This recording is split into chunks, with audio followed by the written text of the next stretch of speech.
Assalamualaikum warahmatullahi wabarakatuh. Waalaikumsalam. Waalaikumsalam warahmatullahi wabarakatuh. Yang saya hormati Bapak Direktur Penyidikan Bapak Asep Guntur Rahayu, yang saya hormati rekan-rekan jurnalis yang telah hadir di ruang konferensi pers Gedung Merah Putih Komisi Pemberantasan Korupsi. Pada hari ini, Kamis tanggal 28 November tahun 2024, KPK akan menyampaikan press release dugaan tindak pidana korupsi, yaitu menerima hadiah atau janji terkait paket pekerjaan pengadaan barang dan jasa di lingkungan Balai Teknik Perkeretaapian kelas 1 Jawa bagian tengah, yang kemudian menjadi BTP Semarang, dan penerimaan lainnya di lingkungan Direktorat Prasarana Ditjen Perkeretaapian Kementerian Perhubungan. Untuk lebih lengkapnya akan disampaikan oleh Bapak Asep. Waktu dan tempat kami persilakan. Terima kasih Pak Jubir, Mas Desa. Bismillahirrahmanirrahim. Assalamualaikum warahmatullahi wabarakatuh. Selamat malam dan salam sejahtera bagi kita sekalian. Yang terhormat Mas Desa, Pak Jubir, yang saya hormati dan saya banggakan rekan-rekan jurnalis. Pada kesempatan sore hari ini, tanggal 28 November tahun 2024, akan kami sampaikan terkait proses penyidikan salah satu perkara yang ditangani KPK, yaitu terkait dengan dugaan tindak pidana korupsi pada Dirjen Perkeretaapian yang dilakukan oleh tersangka Saudara H, tersangka Saudara EP, tersangka DM, dan tersangka BP. Terkait dugaan tindak pidana korupsi, yaitu menerima hadiah atau janji pada paket pekerjaan pengadaan barang dan jasa di lingkungan Balai Teknik Perkeretaapian kelas 1 Jawa bagian tengah, yang kemudian menjadi BTP Semarang, dan penerimaan lainnya di lingkungan Direktorat Prasarana Ditjen Perkeretaapian Kementerian Perhubungan, sebagaimana dimaksud pasal 12 huruf A atau huruf B kecil, dan atau pasal 11 dan pasal 12B besar Undang-Undang Nomor 31 Tahun 1999 tentang pemberantasan tindak pidana korupsi, sebagaimana telah diubah dengan Undang-Undang Nomor 20 Tahun 2001 tentang perubahan atas Undang-Undang Nomor 31 Tahun 1999 tentang pemberantasan tindak pidana korupsi. Bahwa untuk kepentingan penyidikan, KPK telah memeriksa para tersangka dan sejumlah saksi lainnya, serta telah melakukan penyitaan terhadap barang bukti yang terkait dengan perkara dimaksud. Perkara ini merupakan pengembangan perkara dari OTT, ya, atau pemberian suap oleh Saudara Dion Renato Sugiarto kepada pejabat pembuat komitmen di lingkungan BTP Semarang, yaitu Saudara Bernard Hasibuan, selaku PPK, bersama-sama dengan Saudara Putu Sumarjaya, selaku Kepala BTP kelas 1 Semarang. Adapun konstruksi perkaranya sebagai berikut. Tersangka H, bahwa tersangka H adalah Ketua Kelompok Kerja atau Pokja, pengadaan untuk paket peningkatan jalur kereta api R33, R54 kilometer 76 plus 400 sampai dengan 82 plus 000 antara Lampegan sampai dengan Cianjur, atau MYC tahun 2022 sampai dengan 2023. Bahwa tersangka H selain menjadi Pokja paket tersebut di atas, yang bersangkutan juga menjadi Pokja paket pekerjaan lainnya di Direktorat Jenderal Perkeretaapian seperti di Sulawesi Selatan, Jawa Tengah, dan Jawa Timur. Bahwa Saudara SPH selaku PPK telah divonis 4,5 tahun penjara oleh Majelis Hakim Pengadilan Tindak Pidana Korupsi pada Pengadilan Negeri Bandung. Saudara SPH juga dihukum membayar denda 300 juta subsidiar 6 bulan kurungan. Bahwa Saudara SPH selaku PPK telah datang menemui tersangka H dan berkoordinasi terkait arahan dari Saudara HT untuk pengaturan pemenangan atau plotting pemenang, penyedia jasa pada lelang pekerjaan Lampegan Cianjur dengan memberikan sebuah kertas berisi catatan tangan dari Saudara SPH yang berisi rincian plotting pengaturan. Jadi sudah diatur siapa yang akan melaksanakan pekerjaan tersebut. Jadi mereka telah menuliskan untuk paket pekerjaan ini, khususnya di Lampegan Cianjur, siapa yang akan melaksanakan. Jadi lelangnya ada, tapi sudah direkayasa, sudah ditentukan duluan, seperti itu. Pemenangnya penyedia jasa tertentu untuk pekerjaan Lampungan Cianjur yang kurang lebih isinya sebagai berikut. 1, paket 1, saudara D dan saudara HIB, kemudian PT RRY, paket 2, saudara MH dan PT TM, paket 3, saudara AST, dan PT NTL, dan paket 4, saudara FAH, dan saudara WP dari PT PK. Bahwa pengaturan yang dilakukan oleh tersangka H dan Pokja dilakukan melalui pertemuan dengan calon penyedia jasa. Jadi sudah bertemu dulu lebih dahulu sebelum diadakan lelang, gitu, seperti itu ya. Di daerah Bandung Hilir, diantaranya untuk memenangkan PT RRY milik saudara DRS. Konstruksinya sebagai berikut, bahwa saudara DRS meminta saudara WAM agar menghubungi saudara H selaku ketua Pokja untuk menanyakan mengenai besaran nilai HPS yang akan dipakai dalam dokumen penawaran. Jadi HPS-nya dibocorkan dulu ya, harga perkiraan sendirinya, itu sudah dibocorkan terlebih dahulu sehingga si penawar bisa tahu berapa dia harus melakukan penawaran, gitu, seperti itu. Kemudian bahwa saudara DRS meminta saudara WAM agar membuat nilai penawaran PT RR turun sebesar 16% dari nilai HPS, gitu ya. Jadi diturunkan dari nilai HPS-nya sehingga kelihatan nanti penawarannya bisa lebih kecil dibanding yang lain. Yang berbeda dari permintaan saudara SPH, bahwa saudara WAM juga meminta saudara H informasi mengenai besaran harga penawaran dari rekan-rekan yang memasukkan penawaran. Jadi rekan-rekan yang lain, perusahaan yang lain itu penawarannya dilihat berapa penawarannya, sehingga dia menurunkan lebih kecil gitu.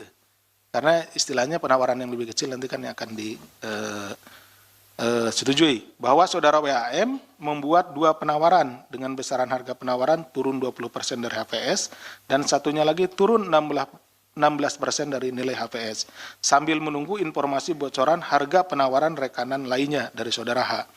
Bahwa saudara H menginformasikan jumlah penawaran yang masuk dalam proses lelang hingga nilai penawaran PT RR tetap di angka turun 16% dari nilai HPS. Bahwa atas perbuatan pengaturan lelang, Pokja mendapatkan fee atau kewajiban dari saudara DRS kurang-kurangnya sebesar 321 juta rupiah dengan perincian sebesar 100 juta rupiah sudah diserahkan kepada saudara WAM secara langsung pada saudara H selaku ketua Pokja. Kemudian sebesar 221 juta rupiah direncanakan akan diberikan langsung oleh saudara WAM kepada saudara H di Semarang pada saat libur lebaran tahun 2023. Tapi tidak jadi dilaksanakan karena ada kegiatan tangkap tangan oleh personel KPK di Semarang. Bahwa pada saat menjadi Pokja di paket pekerjaan lainnya, tersangka H juga menerima fee untuk perbantuan memenangkan paket pekerjaan lainnya di DJKA Kemenhub dengan rincian sebagai berikut. Uang 100 juta rupiah juga yakni pada saat menjadi anggota Pokja untuk paket pekerjaan JGSS 6. Uang sebesar 20 juta rupiah pada saat menjadi anggota Pokja untuk paket pekerjaan di Makassar. Penanganan amblesan di kilometer 95 antara Pangkep dan Baru. Uang sebesar 80 juta pada saat menjadi anggota Pokja untuk paket pekerjaan di Solo Kadipiro.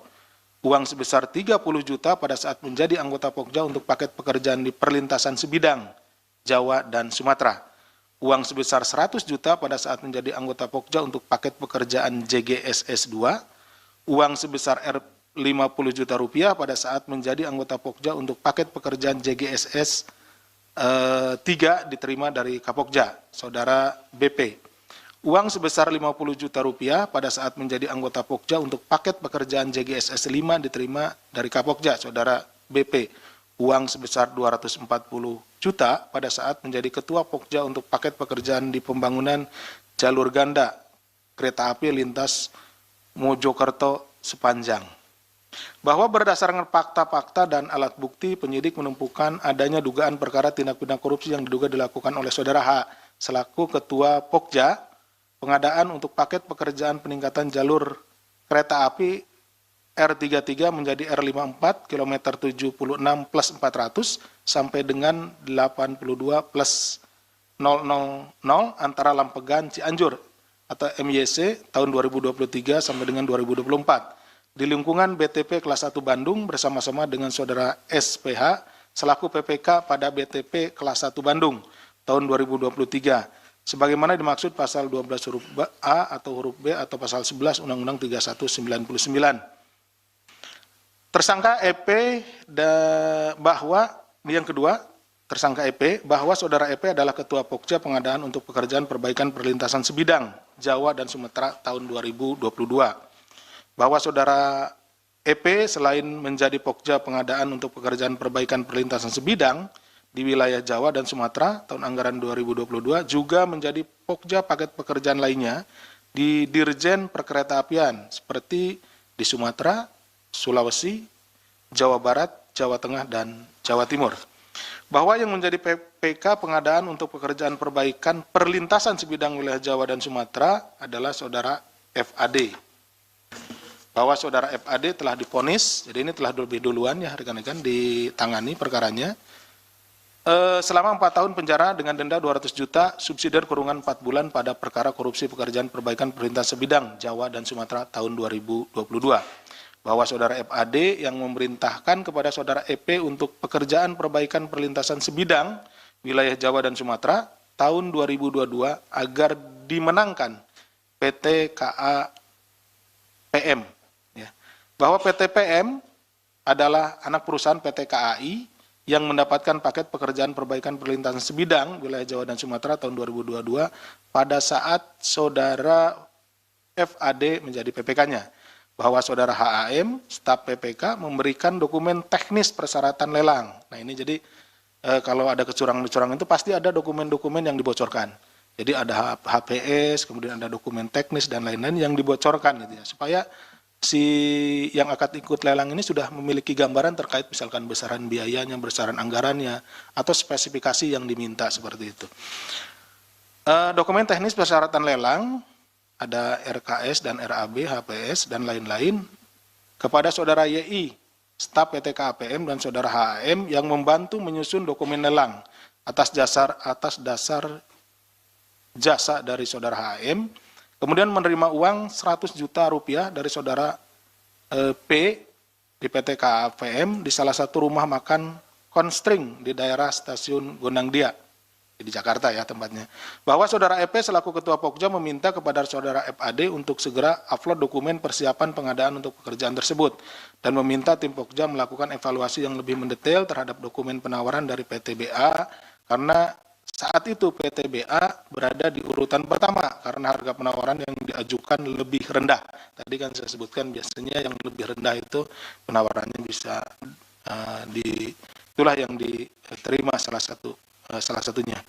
Dari PTKA PM sehingga selanjutnya tim Pokja menyatakan PTBA menjadi gugur pada tahap evaluasi penawaran teknis. Jadi ketika ada perusahaan lain yang misalkan lebih bagus penawaran dan lain-lain justru karena sudah ada konspirasi jadi digugurkan ya di sini digugurkan pada saat tahap evaluasi penawaran teknis gitu ya.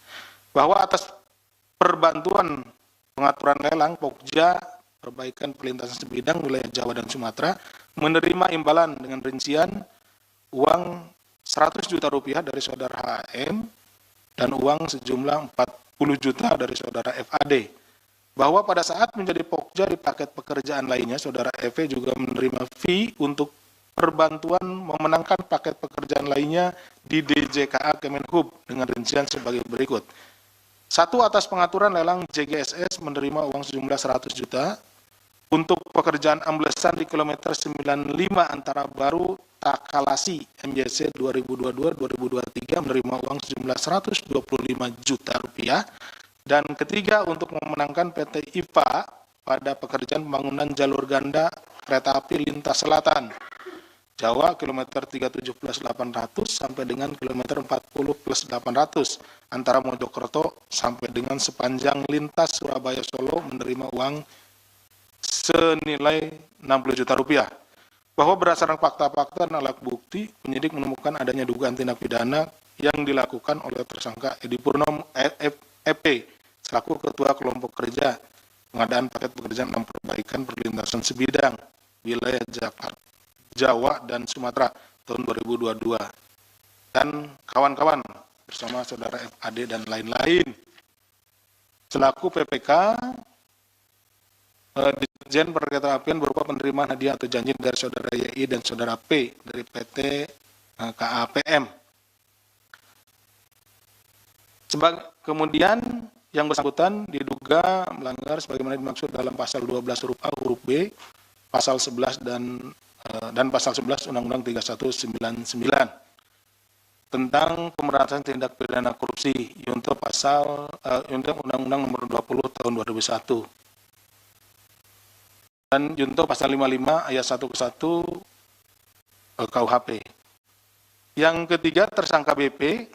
Saudara BP adalah Ketua Kelompok Kerja Pemilihan Penyedia Barang dan Jasa Paket Pekerjaan Pembangunan Jalur Ganda KA Elevated antara Solo Balapan Kadiviro kilometer 104 plus 900 sampai dengan 106 plus 900 JGSS 4 MYC tahun 2022 sampai 2024 dan paket pekerjaan lainnya di lingkungan BTP kelas 1 Semarang. Bahwa pengaturan yang dilakukan oleh saudara BP dan Pokja pengadaan untuk memenangkan VT IPA milik saudara DRS pada paket pekerjaan pembangunan jalur ganda KA Elevated antara Solo Balapan Kadipiro kilometer 104 plus 900 sampai dengan kilometer 106 plus 900 JGSS 4 MJC tahun 2022 sampai dengan 2024 antara lain sebagai berikut. Bahwa Pokja menerima arahan dari pimpinan agar paket pekerjaan tersebut bisa dimenangkan oleh PT IPA milik saudara DRS. Ya, jadi dari awal sudah ditentukan pemenangnya siapa. Bahwa Pokja berkoordinasi dengan PPK yaitu saudara DM terkait upaya memenangkan PT IPA milik saudara DRS. Bahwa saudara BP pada saat rapat Zoom persiapan lelang paket pekerjaan JGSS 4 tersebut memberikan arahan kepada seluruh anggota Pokja agar bisa memenangkan PT IPA dalam lelang paket pekerjaan JGSS 4. Bahwa saat Zoom tersebut saudara BP juga memberikan arahan agar plotting yang sudah dibuat untuk paket JGSS 2, 3, 4, dan 5 jangan sampai meleset dan harus menang sesuai plotting karena merupakan titipan dari pimpinan. Nah ini jadi untuk JGSS sekian 1, 2, 3, 2, 3, 4, 5 jadi sudah ada pemenang-pemenangnya gitu sebelum lelang dilaksanakan. Bahwa pada saat sebelum tahapan pemasukan dokumen penawaran di proses lelang, anggota Pokja yakni HP dan EBS memberikan asistensi dan koreksi terhadap dokumen penawaran teknis termasuk metode kerja kepada saudara WAV dari pihak PT IPA di Hotel Ramada Suite Solo. Bahwa harga penawaran dari PT IPA diminta untuk menurunkan harga penawarannya agar mendapatkan harga penawaran terendah sehingga bisa menang lelang. Jadi dilihat dulu penawaran yang lainnya. Nah, ketika sudah tahu, diminta supaya PT IPA ini menurunkan penawarannya, karena nanti biar penawarannya menjadi paling rendah. Bahwa pada saat saudara BP menjadi anggota Pokja DJKA Kemenhub mendapat arahan untuk memenangkan perusahaan atau orang tertentu terkait paket pekerjaan di Kementerian Perhubungan yaitu saudara HT selaku Direktur Prasarana Perkeretaapian. Sebelumnya menjabat sebagai Kepala Biro Layanan Pengadaan.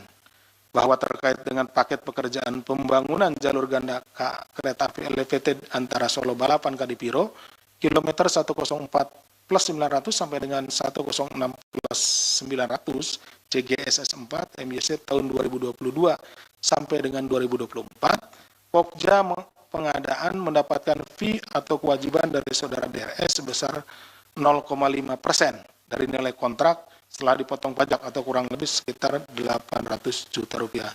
Jadi 0,5% itu 800 juta rupiah. 1% berarti berapa? 1,6 miliar. 1%-nya. 100%-nya berarti 160 miliar. Nah, begitu. Menghitungnya.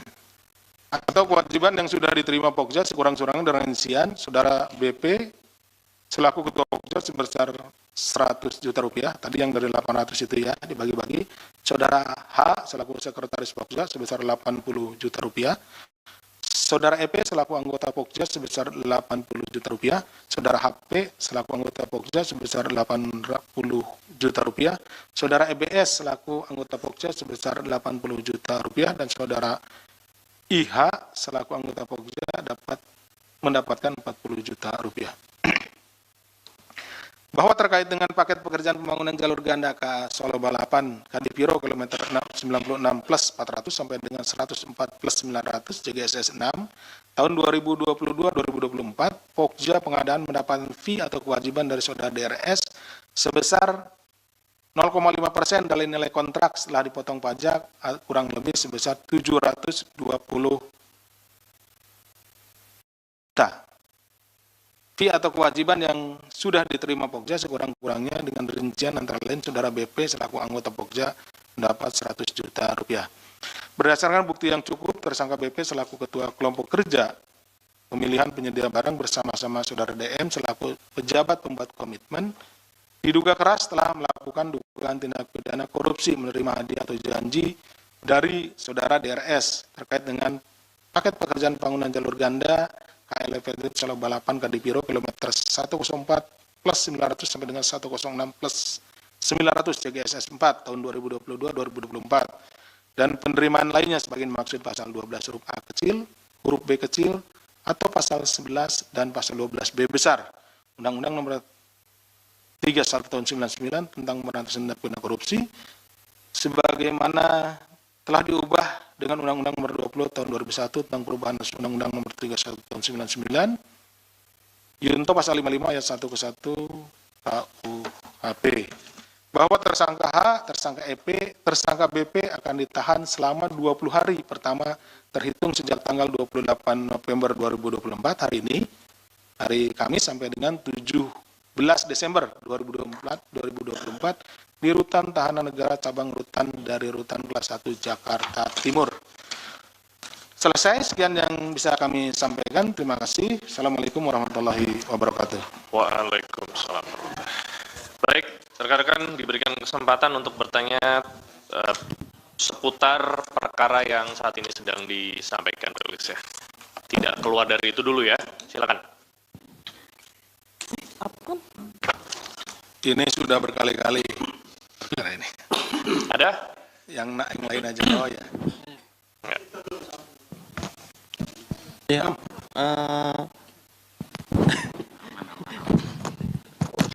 ini kan ada 4 ya yang ditambah tersangka baru ya, tapi yang Deki Martin atau DM ini kok nggak ada gitu. Terus di kasus ini kan beberapa kali ya sudah berulang-ulang tadi Pak Asep juga bilang itu sampai Sekjen PDI juga diperiksa, kemudian Berdikari juga diperiksa, tapi kok tiba-tiba hilang gitu loh. Apakah mereka sudah tidak bersalah atau Siapanya yang hilang? maksudnya perkembangannya sudah enggak ada, mungkin boleh dijelaskan lagi update-nya gitu.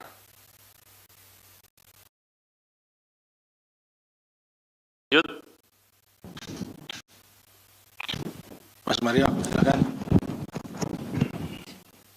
Iya, ini kan yang saya menanyakan agak sedikit global aja kan.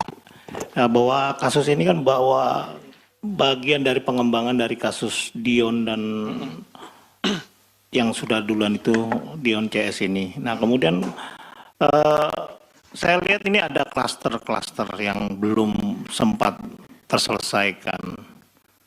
Ya khususnya muncul beberapa nama kayak kemarin terhangat itu ada Hasto di Jawa Timur terkait di JKA. Sebelumnya di Sumut di Medan itu ada Lokot. Iya, itu dari Demokrat. Nah, sebelumnya juga dalam fakta persidangan itu disebut sejumlah nama para politisi. Nah, saya bicara soal klaster politisinya dulu lah, dari 2 tadi ada Lokot, ada Hasto Kristianto.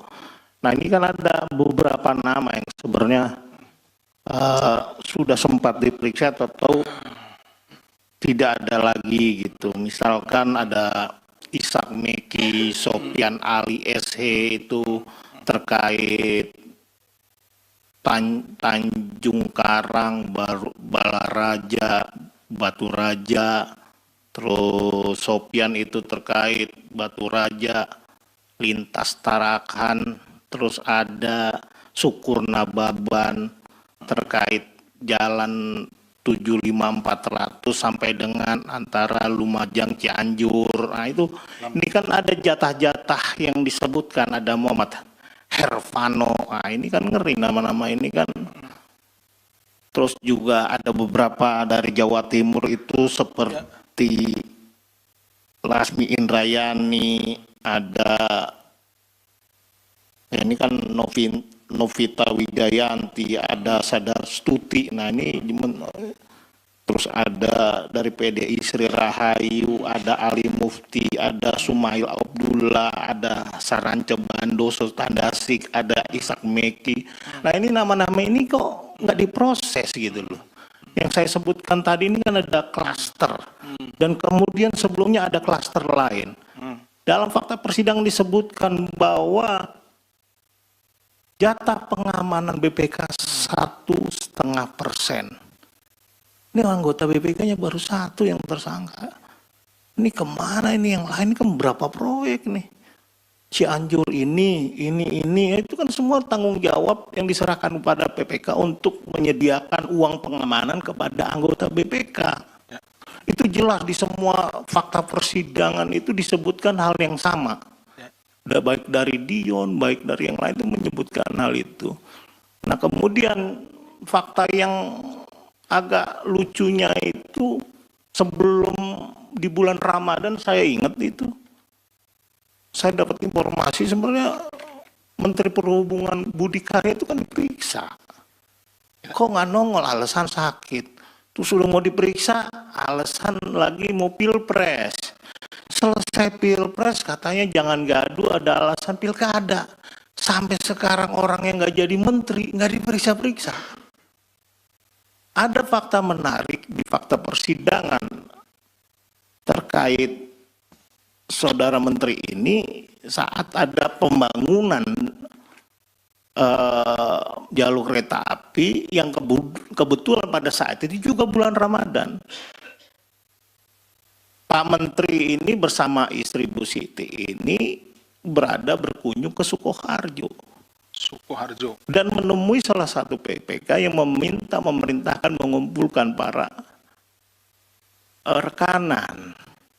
Dan terjadi pertemuan antara Ibu Menteri ini dengan salah satu perwakilan yang masuk ke dalam mobil untuk menyerahkan sesuatu. Itu kan fakta persidangan kayak gitu.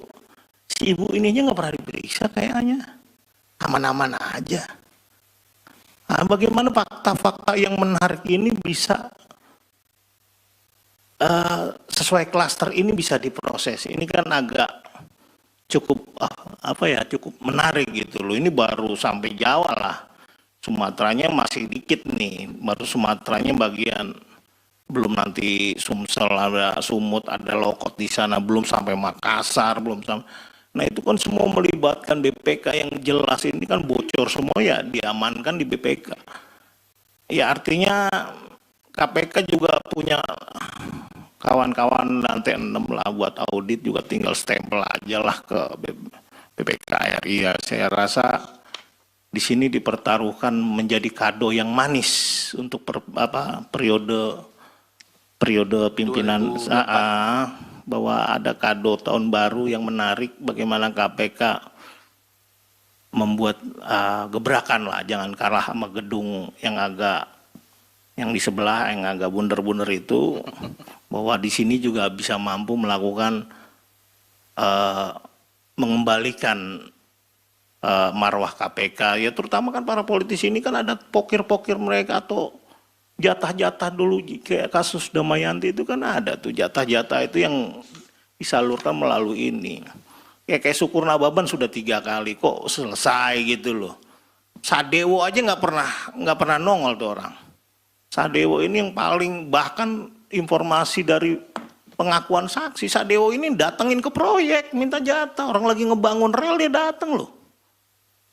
Gokil ini orang. Maksudnya kayak gitu aja kok nggak bisa diperiksa gitu loh. Ya tolong tanggapannya untuk yang tadi saya bilang soal Ibu Menteri, soal klaster BPK, soal klaster politisi, tolong dituntaskan sebagai kado manis tahun baru kepemimpinan yang baru. Terima kasih. Kayaknya ini panjang banget. Butuh kado berarti Bang Mario ini. Mewakili beberapa orang ini kayaknya. Cukup 2 aja ya. Silakan. Baik, terima kasih. Pak Jubir, Mas Yogi dan Mas Mario mewakili rekan-rekan sekalian. Dari Mas Yogi dulu, ini ada 4 tersangka, tapi kenapa di sini cuma 3 ya? Yang satu kemana? Yang satu sakit, memberikan informasi kepada kita, dia sedang sakit. Kemudian terkait dengan ini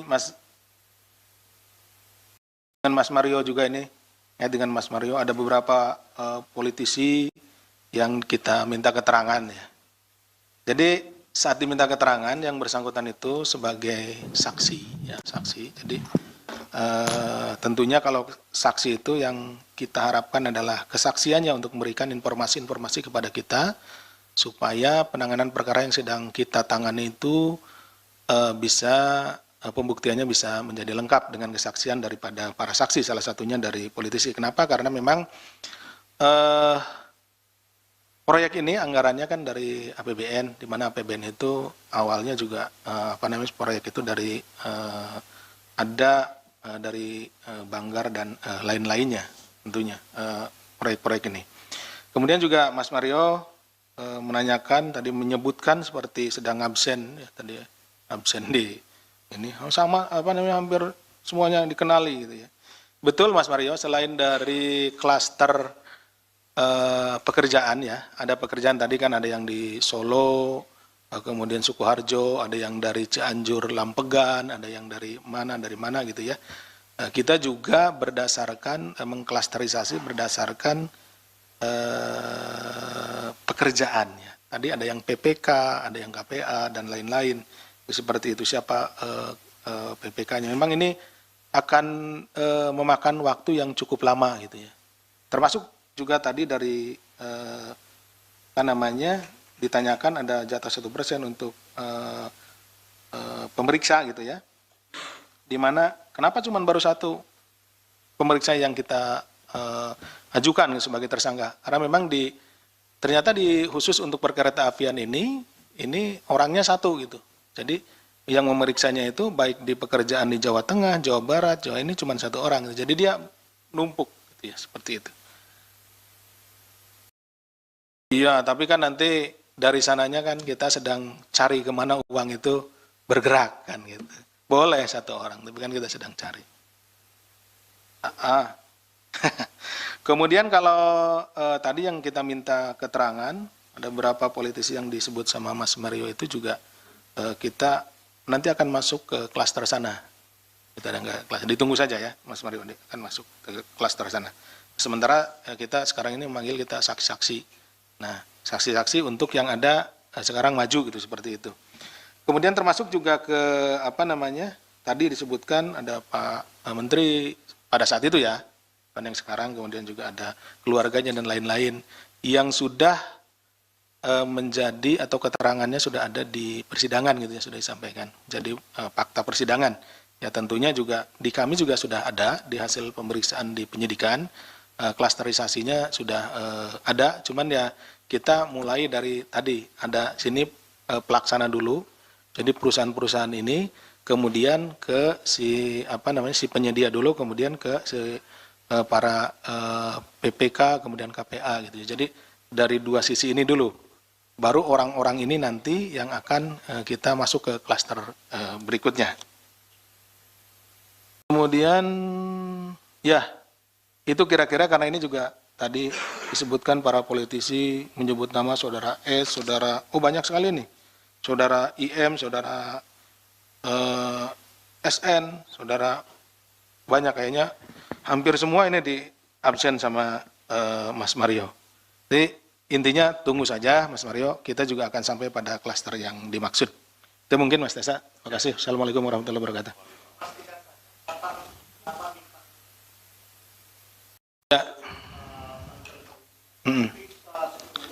Ya.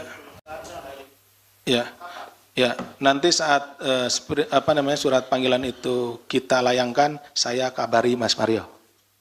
Oke ya. Yang pertanyaan Mas Yogi mungkin belum. Oh, yang mana? Yang udah. Sudah tadi. Oke. Nanti. Nah, bentar lagi Om. Kasus ini. Oke. Ayo. Selamat malam Mas Tessa, Pak Saya Asep. suka ketukur sama Mas Imam. Sama, hampir mirip kayaknya. Wahyu dari Rakyat Merdeka terkait nama Asta Komisi 5 ini udah pernah diperiksa belum sih Pak? Siapa namanya? Asta Komisi 5 ini ada di pointers.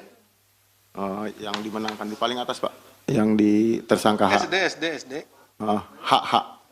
Paling atas. Oh. Ada poin 3 kan paket 3 saudara AST nama anggota Komisi 5. Itu